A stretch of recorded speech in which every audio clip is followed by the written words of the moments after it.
What's up, everybody? Welcome to episode 3 of The Verse. I'm Rob Moon from Compost Universe. Behind the cameras, my buddy Joel. We're working in conjunction with Moon Groove Records. Episode 1, at this point, just reached over 300 views. We're super grateful. We appreciate you all.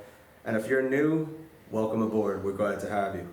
Today, we're going to be talking about the foundations of the story that I'm telling.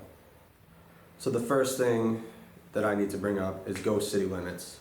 Ghost City Limits, it's an ongoing multimedia narrative. It's told in songs and albums and stories. The very beginning of Ghost City Limits, it's the first song off of my first release, which is the Before EP. The song is called Heights and Rooftops. That's also a short story I wrote. Heights and Rooftops, it deals with, there are 7 main characters. They are kind of delinquents in a city. It takes place in Detroit around 1970. They're kind of like the from the wrong side of town kind of kids. They get into trouble. Not necessarily bad kids. They're just, maybe troubled. But there's the tallest building in their neighborhood, and they usually at the end of their nights they all meet up on that roof, and they just kind of escape from the world. And they kind of get into some trouble with the law.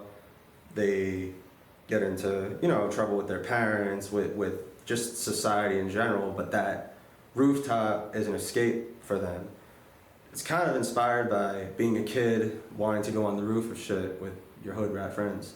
No matter where you were, that tall building, you want to go on the roof of it so you could see your town from being at the top of that. At the end of the story, those 7 characters all goes their separate ways. So begins Ghost City Limits. Ghost City Limits is my personal story. It's also my personal music project. And it's the name Ghost City Limits. It was inspired by my experiences with death. In 2015, I lost a really close friend to suicide. And after that happened, I started to have these experiences almost like I had some contact with the other side, something paranormal maybe. At least that's what I felt then.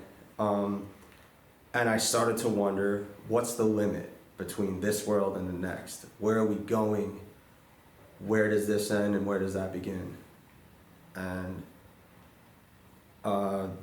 that question has propelled me to tell this wild and wacky story with many twisted turns about just that.